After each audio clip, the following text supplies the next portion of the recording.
Oh, good. It works. Oh, my goodness. Give me your remote control. Let's turn my light up. Okay. As high as it'll go. Oh, I was trying to go live and it kept saying that another app was using my webcam. And I was like, no, I don't think so. But it kept saying, yep, another app is using your webcam. And I said, no, no, no, no, no, no, no. And I watched a video and it still wouldn't work. And then finally, I was like, oh, I know what it was. It was something that I installed for Pierino. Pierino, there he is. It's all because of Pierino and his reaction video that I couldn't go live. I was like, what is happening here? And then finally I clicked on where it said webcam or something like that. And there were two different things. So I had to uninstall Pierino's software. Thanks a lot, Pierino. But I figured it out without his mouse help. I don't even have a book. I'm lying down now because I was getting so frustrated with why I couldn't go live that I'm going to unplug something. Am I? No. I'm going to unplug my mouse thingy and then unplug this splitter thingy. And then I'm going to plug back in my mouse. And then I'm going to put my splitter thingy up here. I have no book. And if I want a book, I have to get up. Oh. I mean, I was going to get a book, but I didn't think it would work. I'm watching Newhart. Well, I'm not really. So, okay. Since I don't have a book, can you say Pierino up there? He's a good boy. I'm getting chilly. I had my, my favorite shirt on, which I always have on, but I was getting very angry at technology and the computer. So I had to take it off because it was getting very angry. So since I don't have a book, let's talk about the Hawaiian adventure. Should we talk about the Hawaiian adventure that we're maybe someday going to go on? Can you hear me okay? I don't have my big microphone plugged in, so let me know if you can hear me, if anyone's there. I can see the chat because I've got it right in front of me. It's closer than it usually is because I'm lying down and I have my computer right on me. So.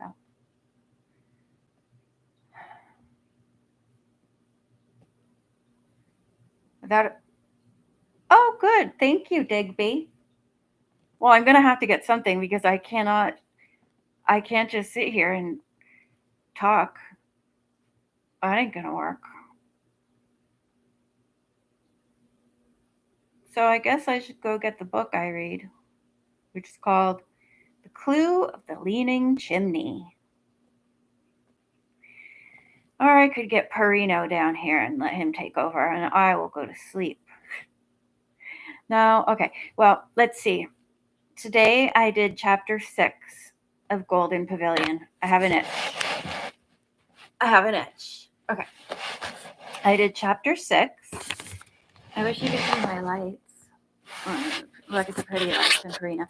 So I did chapter 6, and we're still not in whatever that place is called, Hawaii. Nancy drew trivia. Oh, well, I don't know any trivia. Really, I don't really know any trivia. But, oh yeah, I haven't read Golden Pavilion, so no spoilers. People usually don't give spoilers, but I don't want it to be spoiled for me. So no spoilers. There's so much happening in this book. Secret of the Old Clock was really, well, I knew the story already very well, and So it wasn't that exciting to me. Plus, I just don't think it's that exciting. There's not a lot of danger in it. Well, Nancy's locked in a closet and thinks she's going to starve to death, but I don't know. I feel like she could have gotten out of there. If you're locked in a closet, it's just a regular closet in a house. It's not made of iron or anything. So I think she could have been able to get out of there. What happened? Oh.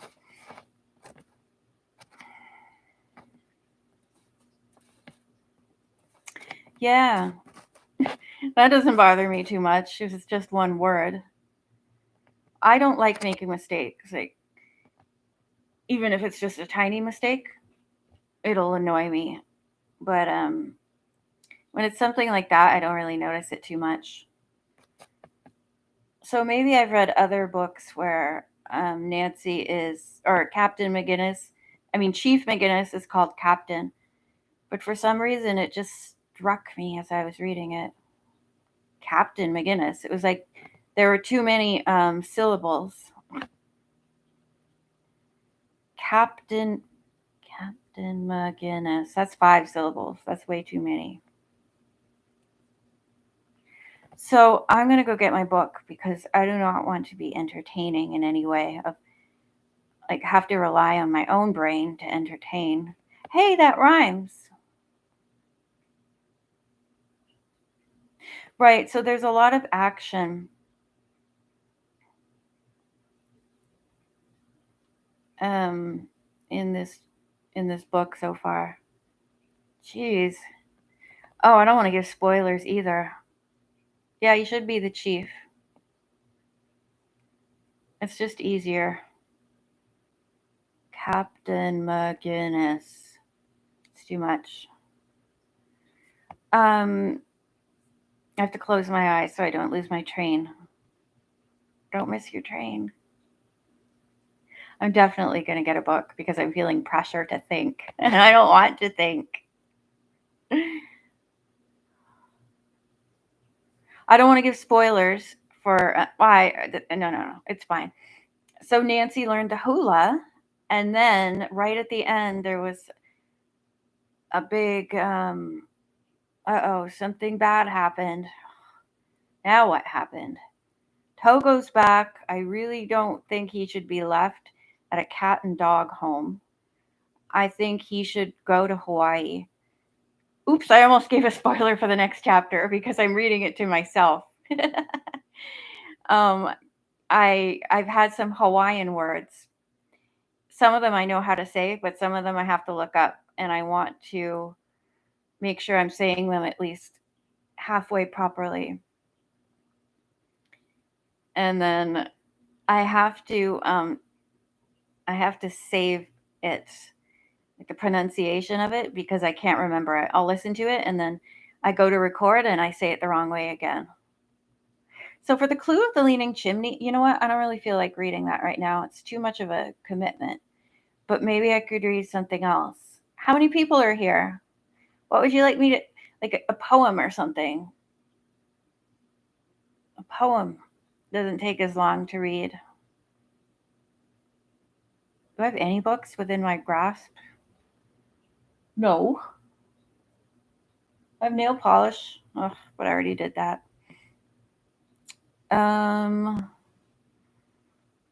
Well, I guess I could go over here to my other tab and find out what chapter we are on in the Clue of the Leaning Chimney, because I really don't remember what happened.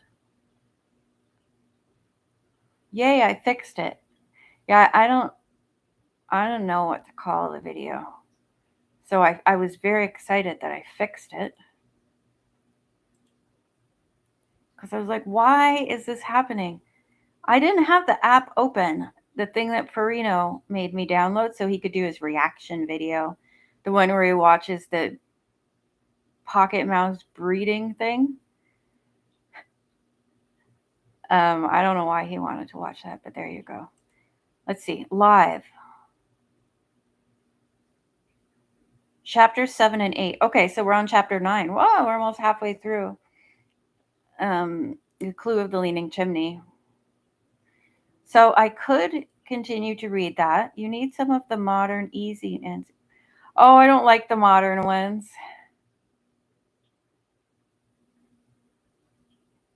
Wow. I don't I don't really understand graphic novels. I still don't like the name. I used to think graphic novel meant it was, explicit or it was pornography just because of the word graphic. I don't know. I don't like that term graphic novel. Sounds like something that is in the adult section, to me at least. There's three people here. Who are the other people? Please say something. Please say something. Do you like my pillow? Yeah, I don't like deep comic books. I'm into Donald Duck and stuff. I don't like deep things. I like Peanuts and Disney kind of stuff mostly. Family Circus. I was gonna say Family Circle. That's a ladies' magazine.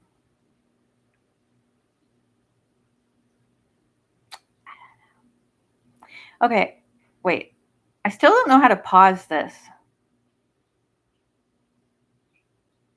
so that I can get up and get something and then come back. I think I can only turn my microphone off.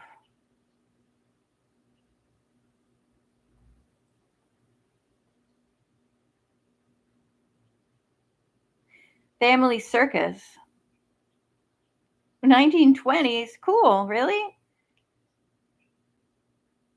Why? Why do I? I mean, that's nice, but you mean right now?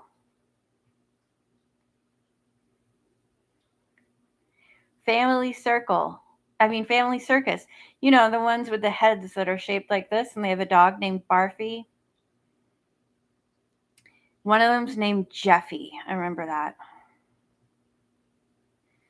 I only remember Jeffy and Barfy. But they had heads that were kind of shaped like this. I mean, maybe there was one called Family Circle, but I don't know that one. I only know Family Circus. And it was in a circle. Instead of being in a square, it was in a circle. Adopt a book. I have Newhart on in the TV in front of me. And it's the one where they're doing a book drive. Book drive. Yeah, I think maybe it's like in a circle and they have heads shaped like this. It's funny. Just look up family circus head shape. Well, no, don't look things up. I don't want to be responsible for what you might find. Wow. Well, I have to get something to read. Oh, my puffy collar. It's Elizabethan, isn't it?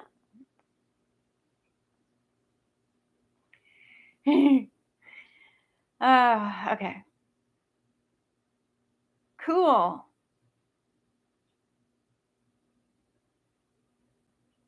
Oh, I have a new, or I went to my parents' house and I brought home more pictures of Glenna. I shared some on my Instagram, but I guess, should I put them on here too? I can make a post right now. I could make a post right now. I'm going to do it. My mouse is on the sheet, so it's not working too well. If I accidentally turn it off, I'm so sorry. I'm going to create a post. I'm doing this right now. Image. I usually do this kind of thing from my phone. So I'm like, select from my computer.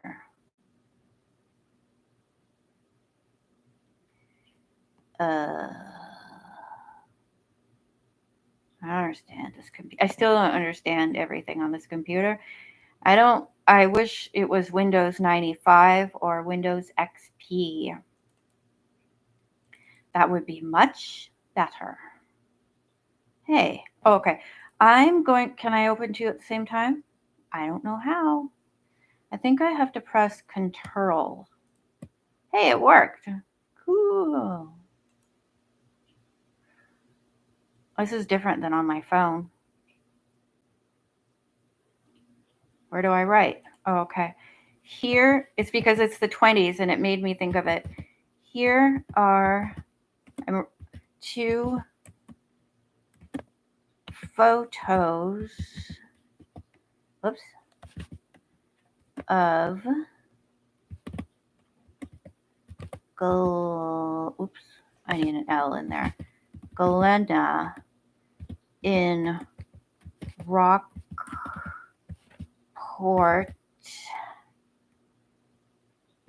Texas. That's how you spell it. Don't put a wavy red line under Rockport. That's how you spell it. In the 1920s. Does 1920s need an apostrophe? I don't think so. Correct me if I'm wrong. Post. I'm not allowed to vote in my own polls. That's pretty stupid. I just made a post, a community post. It's two pictures of Glenna on a boat. Pierino likes them because he likes boats. This is in Rockport, Texas. I don't know the exact year, but it's the 20s. Yay for Glenna for writing on the back of all of her photos. She wrote so much on them, and it's very helpful. There, so I just made a post with two beautiful black and white pictures of Glenna. Glenna, who was a family member. I don't understand all those cousin words. Some kind of cousin. And I knew her when I was tiny. She died when no apostrophes. You are talking about the clip. Hey, man, don't use all those English teacher words with me. Good. So I had it right? Okay. That's all I need to know. I don't need to know why. She died in 1984 when I was 6. But I remember her so well. She's one of my most memorable people. So, okay. I've been on 18 minutes and I haven't read anything. My neck. I'm being very sore the last couple of weeks. I didn't realize that my body had stopped hurting and wasn't stiff and sore until the stiffness and soreness came back. I don't know if it's the weather. I don't know if it's just me, a combination of things, but it makes me not want to move. And movement is stretching and doing exercises is going to help with the stiffness and the weakness. But it hurts to move. So I'm like, oh, I just won't move. But that makes it worse. So have to force myself to move. Okay. Well, I suppose, okay. What can I read? I have so many books. What could I read to you? Please, somebody, I need people to tell me what to do. I'm like, oh, like too much. If I only owned one book, it would be easier. I could just read the same book over and over again. Right? So I suppose I have to get up. I'm looking around. I think I have a book up here somewhere. Don't I? No, I moved all my books. I had my Psalms up there. I had another book up there, but they're gone. Oh, I did another one of those fragrant minutes for every day. Little poems. I was trying to do one every day for the month. It might take me longer than a month to finish the whole book, but I'm going to do them all. And I did the 10th today. It's called Life's Medley. I love little books. You can just like, it's about the size of my phone, the book is. And I just grab it and I'm like, oh, take a picture of the poem, record the poem, put the little video together, and then it's just a nice little thing. I want to do more Psalms. I need a magnifying glass. Well, I have to get my eyes examined because everything is so tiny. I remember going to, well, I don't go to fast food places very much, but I'm thinking of things like Burger King and McDonald's and Wendy's. They used to have menus that you could actually read, and they weren't on screen, so they didn't change all the time. You're like, oh, I'm reading different types of milkshakes, and then the screen changes to something else. I'm like, what is this? I'm still reading about milkshakes. How dare you? Okay, I'm gonna go get a book. I want to make sure, like, when I get up, nothing is seen. I mean, I have all my clothes on and stuff, but it's like, I don't want you to see it. You just look at my ceiling fan, man. They should have a pause for the, a bab? I don't know what a bab is. I don't know what that is. I don't know these kinds of words. What do you mean by bab? I don't know what that means. B-A-B, bab. Oh, God. I could have thought about that for 100 years and I wouldn't know what you were talking about. I haven't had one of those in like a year, I'm sure.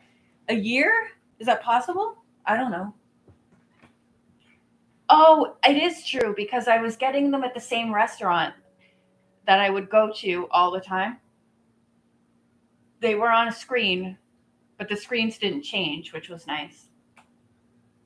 You know when they used to put them up with the little letters that you slide in? Come on now. Bring that back. I'm going to get my book. Okay, I'm turning off my I'm muting myself for a minute.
Hello.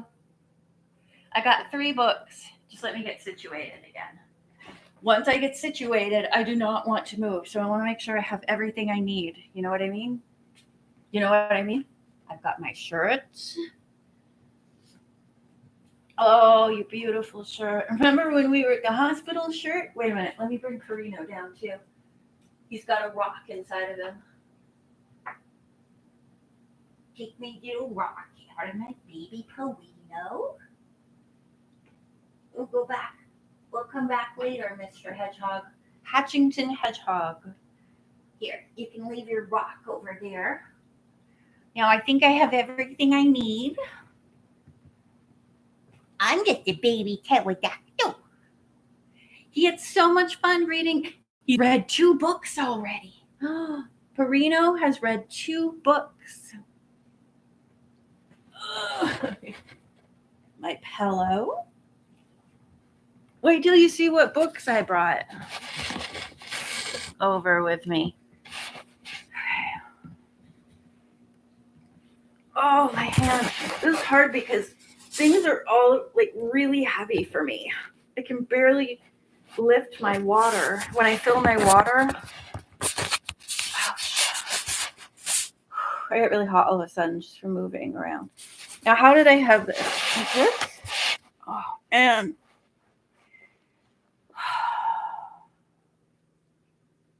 pain that you don't see on the outside is the worstest. I was talking about that the other day.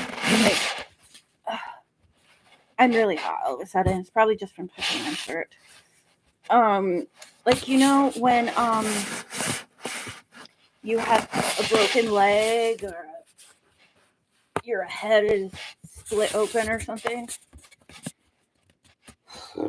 people know that it hurts. Right? People know that you're in pain.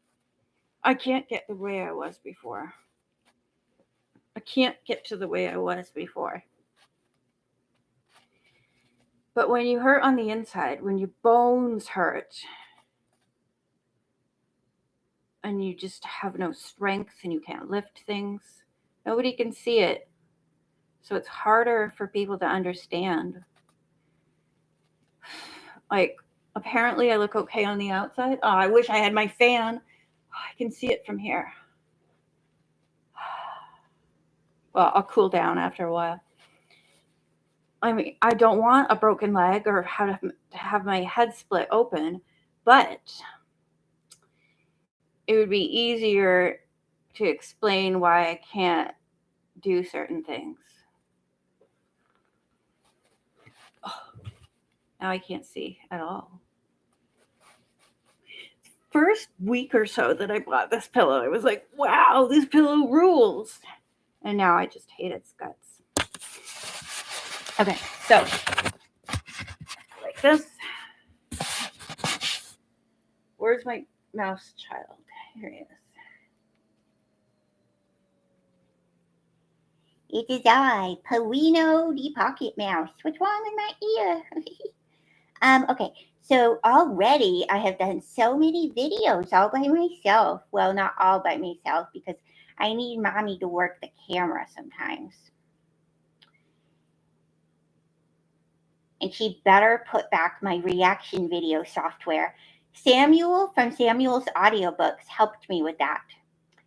Because I wanted to do a reaction video like he does, but I wasn't sure what to use to do it because you put the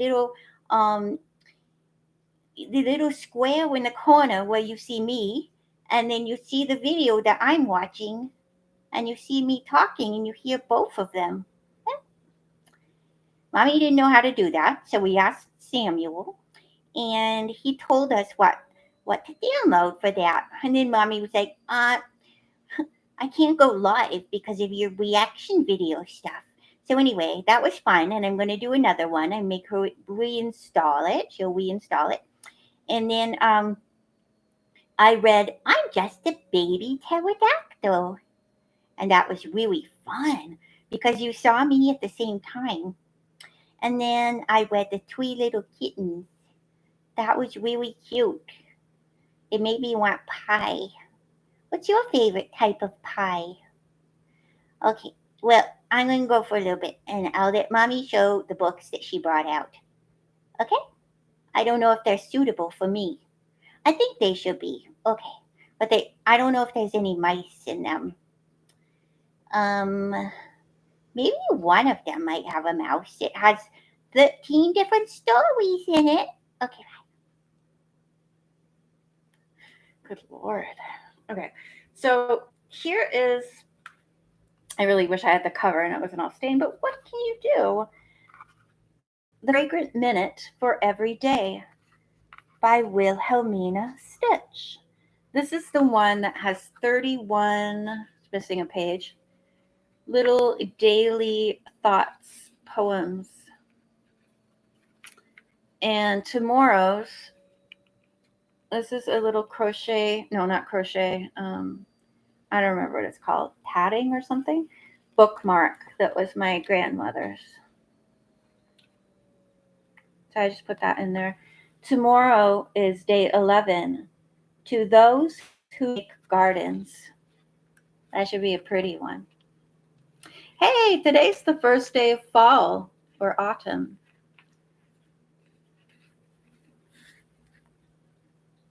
Hi, Jake. Great. I'm so glad you're enjoying them. I have a lot of fun reading them and sharing them with everyone. What is this? 6 new notifications. Do not disturb on. Excuse me. My computer is speaking to me. 6 new notifications. I didn't turn anything on that says do not disturb. But thanks, because I don't want to see any junk. Thank you. It's fun. Eventually, I'm going to run out of Nancy Drew books, but not for a while. I already have books that I have to finish doing that I started forever ago, like Rabbit Hill. I must finish that. I have to finish Hugh Pine. I have to finish the Anne of Green Gables storybook. Yeah, that was a longish one. I mean, there aren't chapters in it, but I made big videos of it, longer videos than just my regular length. Okay, I have the Leaning Chimney. We are on chapter 9. I remember now. Well, I don't know what happened, but I remember saying, look, we're about halfway through. If I read the last sentence of chapter 8, will I remember what happened? The same design she had seen woven into the tapestry in Mr. Soong's home. The one he had said was on his stolen vase. I was going to sing a Celine Dion. Said was on his stolen vase. I was going to sing a Celine Dion song. It's all coming back to me now, but it's not. And then I used to have a whole bunch of these Alfred Hitchcock paperbacks, but I didn't have room for all my books, so I just kept the first one I got because it's my favorite. I think, well, I like the cover the best. Alfred Hitchcock presents 13 more stories they wouldn't let me do on TV. Eventually, he did do them, some of them, because some of them in here were made into episodes of Alfred Hitchcock Presents. But when this was published, he hadn't done them yet. I don't think did I put these marks in here? I can't remember if I've read every one of these. I don't think so. I think I put these little X's on the ones that I had read. Oh, I didn't have that one. Stories my mother never told me. I had Sleigh Ride, Slay. I really liked the covers. They were funny. Boys and Ghouls Together. A Hearse of a Different Color. They're funny. Thought I saw a fly. Maybe I did. I don't know. Get out of here. I did. 1957. Oh, yeah. This was first 1957. So they hadn't done those yet. Oh, I don't even know when his show started.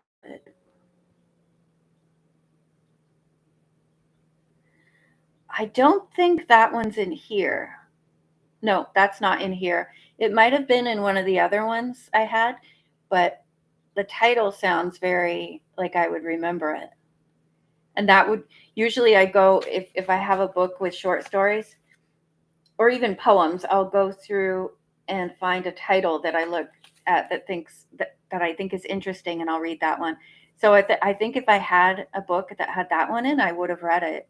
Like this one. Oh yeah. Okay. Well, I've read the Waxwork. And I didn't put an X beside it, so maybe I didn't make these X's. Yeah, I knew that the marionette song. I've liked Alfred Hitchcock movies and stuff since I was really little. I love that theme music. Ooh, horrifying twist. Was it made into a did they do it on a TV show? The earthquake one? I've seen some of them, but not very many. And then I remember they brought it back in the 80s as well. Didn't they do that with the Twilight Zone too?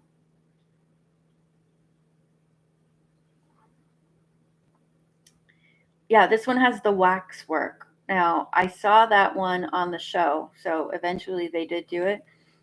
And then I read it in here. This journalist guy, or like he's a reporter in a newspaper or something, and he's gonna stay overnight in the Chamber of Horrors, or like where they in the wax museum where they have all the killer people and stuff. It's really good. And I feel like I would have read The Dumb Wife by Thomas Burke. Maybe I read all of these. I don't know. Yeah, I didn't put these X's on here. Absolutely not. I don't know who put these X's on here. 13 Gems of Death and Horror from the world's most unfettered imaginations. Robert Bloch. He wrote Psycho. Oh, Psycho is one of my favorite movies. And then I read the book a few years ago. Wow, it's so different. So different. Marion, yeah, Marion. She's decapitated in the book. The book is a lot more than the movie.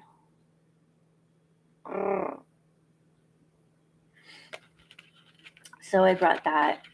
I don't know that I would. Is there a really short one?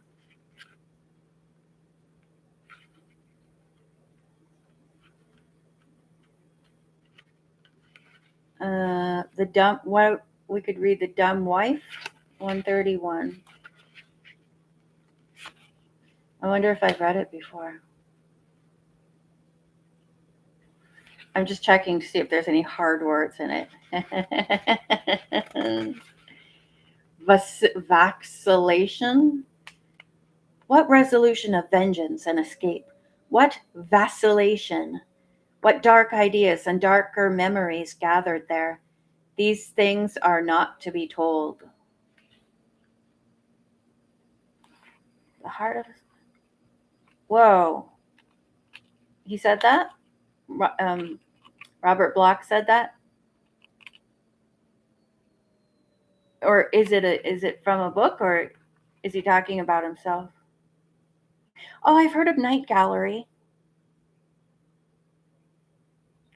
There's so much fun stuff to watch. Cool. Night Gallery. Yeah.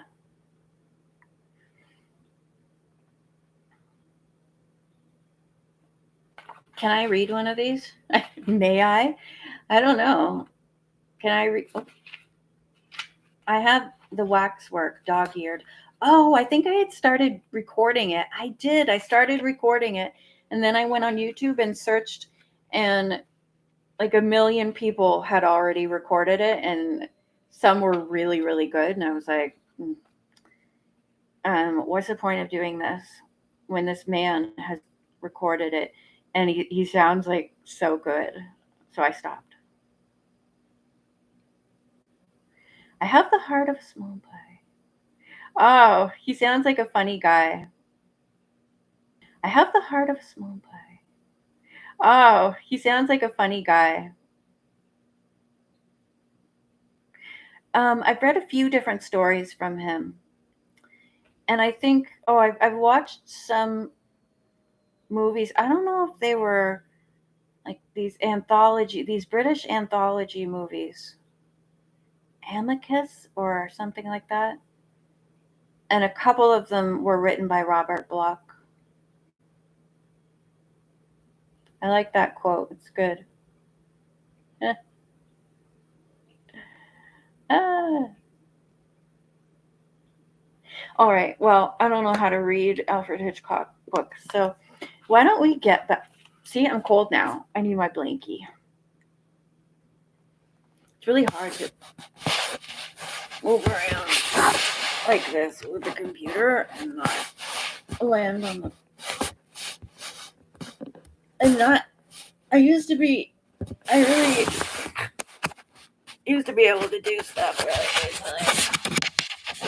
Oh, that's heavy. I would not be able to do this with my old laptop because it weighs about a ton.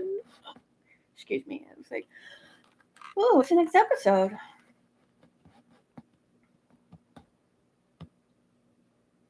Yeah, I agree. Where'd my little guy go? Okay, can I hold this guy on my finger while I do this?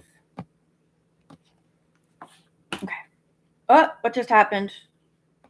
Am I still there? My mouse. I hit my mouse. Yeah, even my book, I'm holding my book in my right hand and my hand just gets so tired after a while. What? You're not ambidextrous? Is anyone out there ambidextrous? Oh, did you enjoy? One time when we went live, I read Stuart Little. Stuart Goes to Sea. If I had the whole Stuart Little books, I would read it all to you.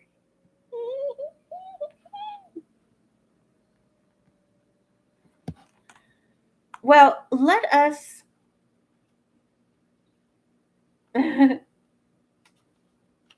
Ah, Ned Nickerson. Huh, that's a funny name for a fish. So, what was going on? Oh, right. The girls have gone to Manhattan and are hanging out with Eloise Drew for whatever reason. I don't remember. But if you want to know why, you should be listening to the rest of the. Oh, cool. Hi, Audrey. Why? Hi, Audrey. Why? Why? Because you're here and I wanted to say hi. I've just I'm just gonna start to read more of this. So I can't answer questions now because I get very easily confused or very easily distracted. So I'm going to try to read the last part of whatever chapter I was on, which was chapter 8, right? Because I really have to concentrate and I have trouble with that. So we'll read the last part of chapter. Oh, okay. Watch later. Bye. Bye, Audrey W. Pretty lady.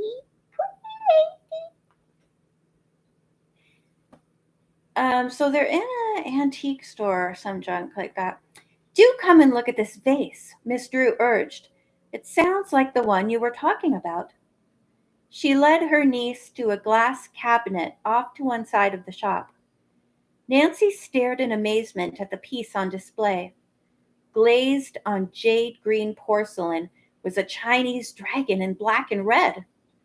The same design she had seen woven into the tapestry in Mr. Soong's home. The one he had said was on his stolen vase. End of chapter 8.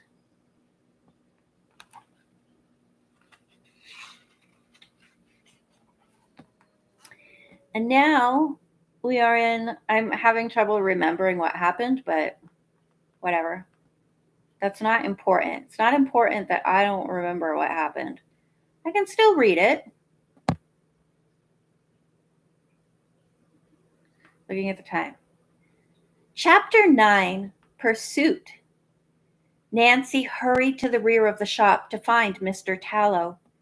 Before she had a chance to ask about Mr. Soong's vase, he gave her some startling information. The Townsend vase, he told Nancy, was sold to me by a Mr. David Carr. Nancy stared at him in disbelief. David Carr! That was the name of the man her father had mentioned. The man who had vanished so mysteriously in company with the Angs. You're quite sure? Quite. Mr. Tallow smiled pleasantly. It's all written down in my ledger. Nancy pointed out the dragon vase in the case. Would you mind telling me where that came from? She asked. Not at all, Mr. Tallow replied. I bought that porcelain only yesterday from Mr. Carr. Nancy caught her breath. She had been sure the dragon vase had been stolen from Dick's shop by John Manning. Were Carr and Manning the same person? Or had Manning sold the vase to Carr, who in turn had sold it to Sen Young's Oriental gift shop? Can you still hear me when I have it like this? Because that's the best way for me to see it.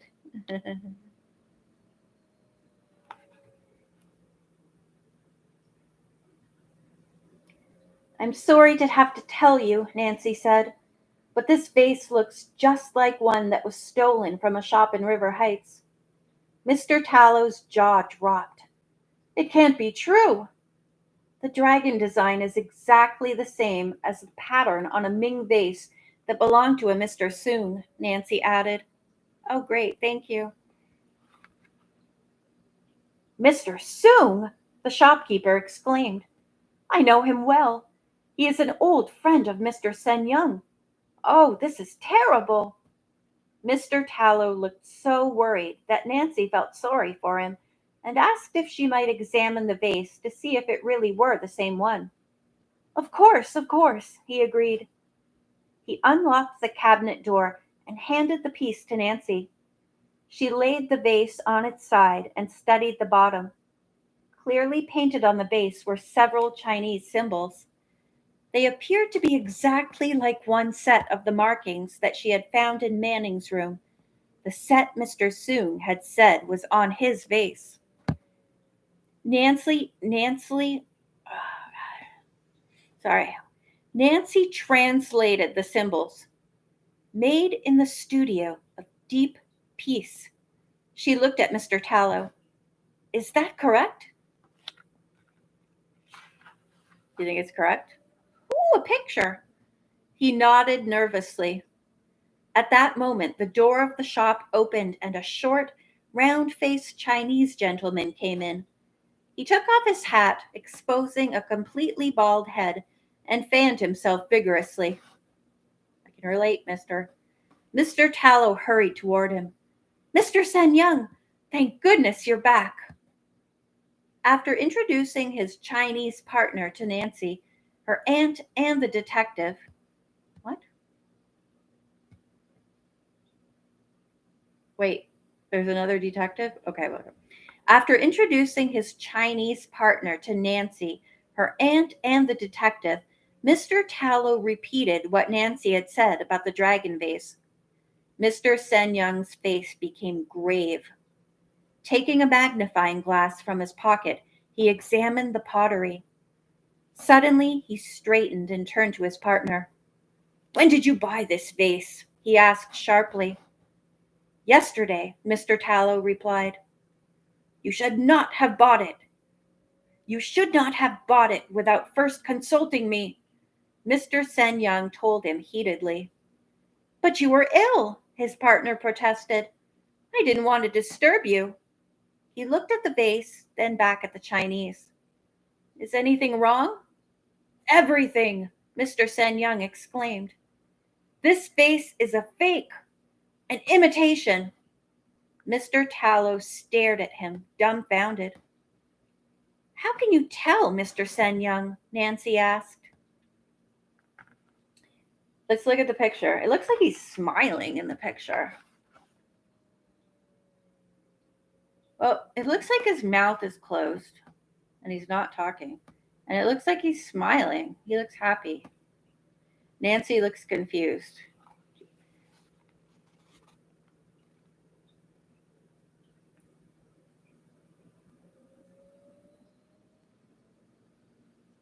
Hold it up for a minute.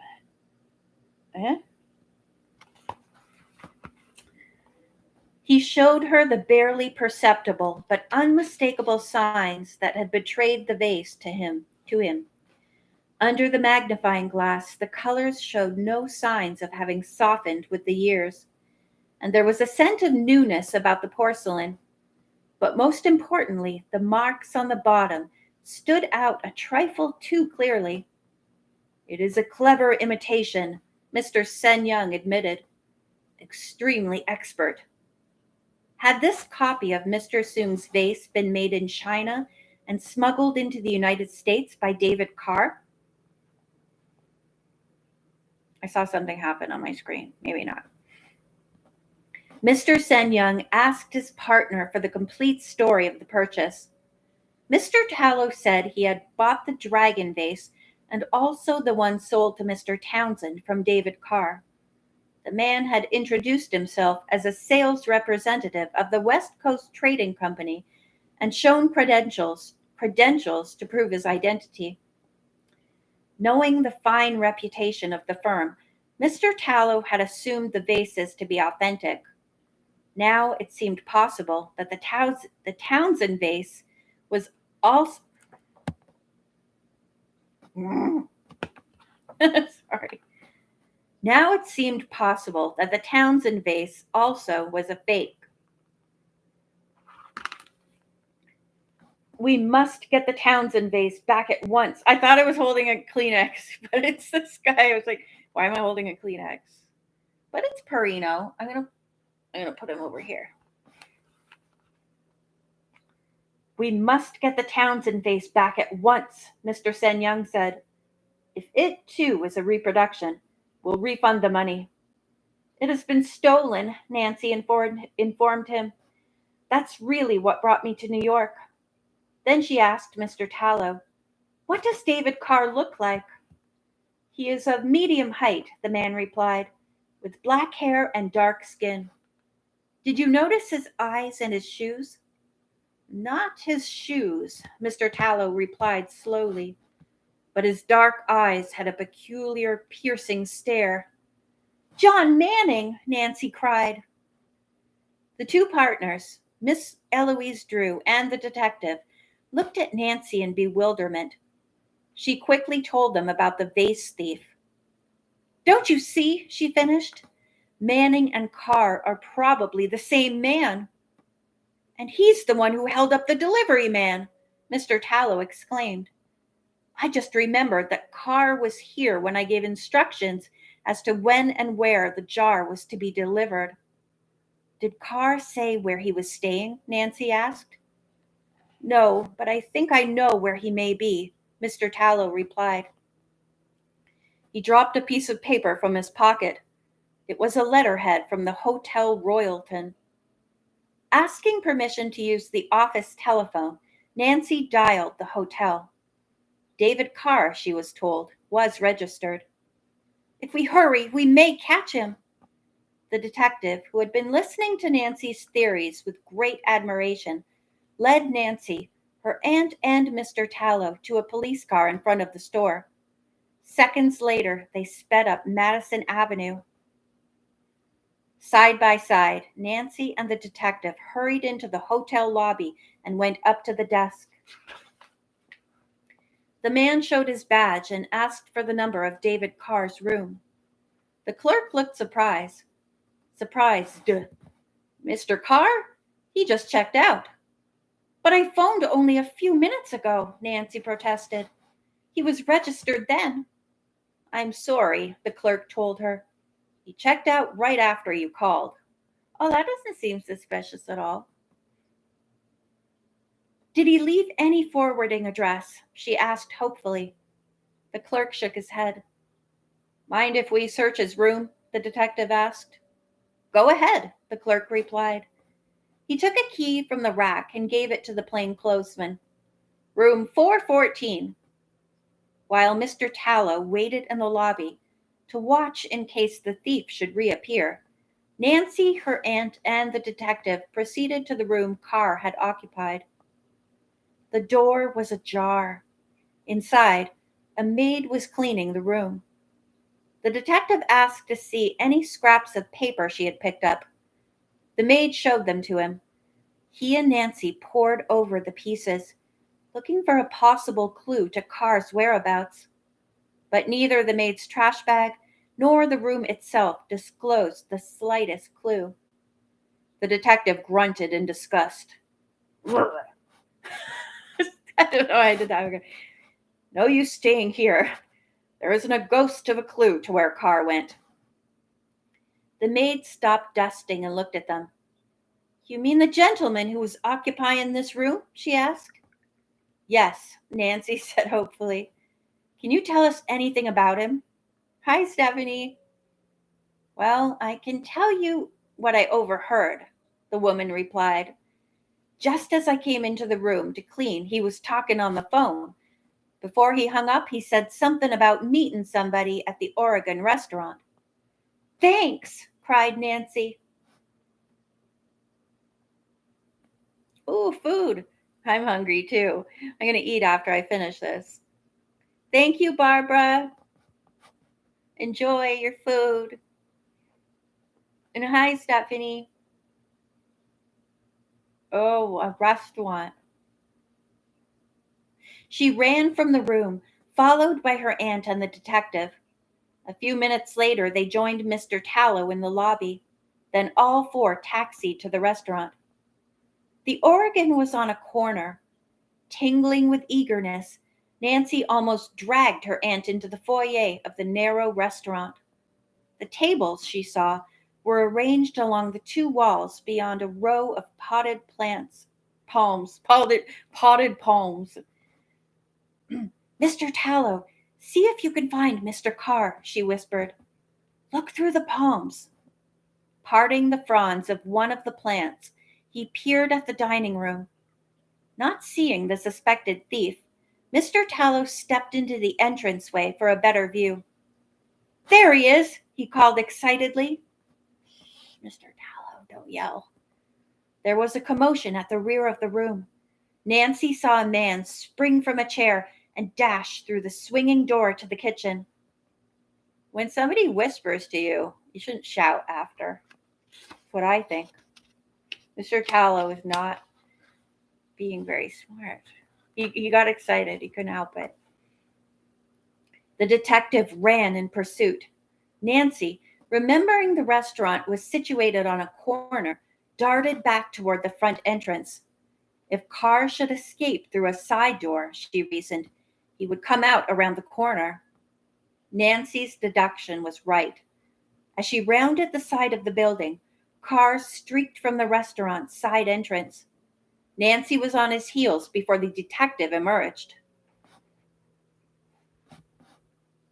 The elusive Carr slipped in and out of the crowd.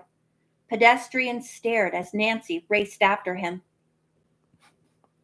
At the corner, she saw Carr dash into a subway entrance. He leaped down the steps 3 at a time, Nancy after him. Token in hand, he went through the turnstile like a streak of lightning. He even paid. Nancy had to pause a moment to buy a token. A train stood in the station. Carr ran forward alongside, slipping quickly into one of the forward cars. The doors of the train were closing. Nancy leaped inside the nearest car just before the big door snapped shut. With a lurch, the crowded train started. Ooh, subway chase, subway chase. That was exciting. And when we finally get to chapter 10, I will have forgotten everything. But if you're watching it on a playlist, everything's fine. How much battery do I have? Ooh, okay, good. It's nice to have a battery that works. So that was chapter 9. We had a picture and everything. What was that? No, that wasn't the last picture. There's more pictures coming up. How many? 1. I think there should be 2 more, shouldn't there? 1, 2. 2 more pictures in this book. And now I have to eat something. What time is it? Oh, it's 9 o'clock exactly. So that was fun. I hope you enjoyed chapter 9, Clue of the Leaning Chimney. And I have to get up because if I don't, I'm just going to hurt more. What was that girl's name in Night of the Living Dead? The little girl in the basement, in the cellar.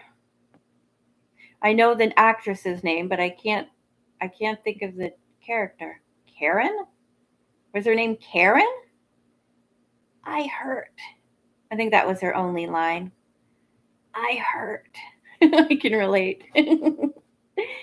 uh, okay, well. Oh, Stephanie said something. Thank you. This is my first time getting to join your live chat. It's because I never schedule my lives. I just do it. Are you British? Not you, Stephanie, but Digby. Ta. They say that on Coronation Street. It means thanks. Well, you're welcome in British. Thanks. Thanks for joining me. Bye. Good nighty, nighty. Oh, man. Where'd my little child go? Oh, here he is. Yeah, I was just holding him like this, and it felt like well, I could see some white in my hand, and I'm like, oh, why am I holding Kleenex? Sorry, Pierino, you're not Kleenex. Yay! Yeah, like I know, I like I said, I never know. Good night, Jake. Good night, Stephanie. Unless you're saying good night to Digby. Good night, everybody. Sometimes I say I'm going to go, and then I stay on for a few minutes. I have to say goodbye too. He's like, I have to say goodbye too. I'm trying to stay. I mean, Pierino's trying to stay consistent with the way his voice sounds. Because I am just one little mouse and I should be talking the same all the time, right? But I'm a young mouse. It's okay if I talk differently sometimes, right? I look like I'm gonna fly. Like a baby pterodactyl. What sound does a baby pterodactyl make?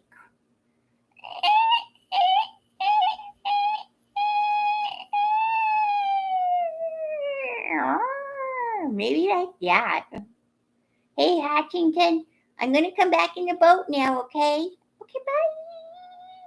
Hey, can I make a little heart come on there too? What just happened? What just happened? There's too much stuff on here. I just got a bunch of emojis and I don't know how to get rid of them. Huh? What's this button do? Oh, there's a button and all it says is engage with your audience. Start a poll. Okay, wait a minute. I'm writing something. Is no the cuties music?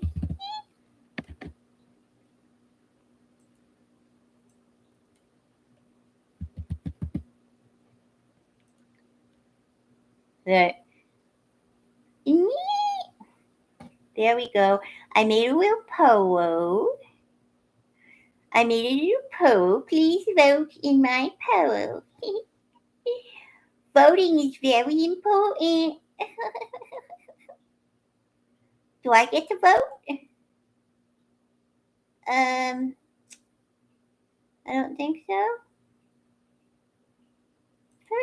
Wait a minute. What happened? I don't get to vote. Oh, there's 2 votes, and they both say yes.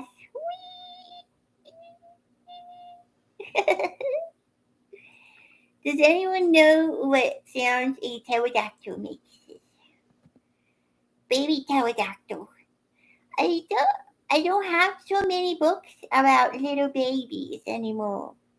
But I will try to read something. No, Washington, we don't have any books about hedgehogs Oh, and there's teddy bear over there too. Don't forget teddy bear. Okay. All right, I'm gonna go bye now. I got to get something to eat. You probably think I just eat cheese, but I don't. I'm gonna have some ice cream. Okay. Bye, everybody. Bye, everybody. Have a wonderful night or morning or whatever time of the day it is. Aloha. I'm shaking.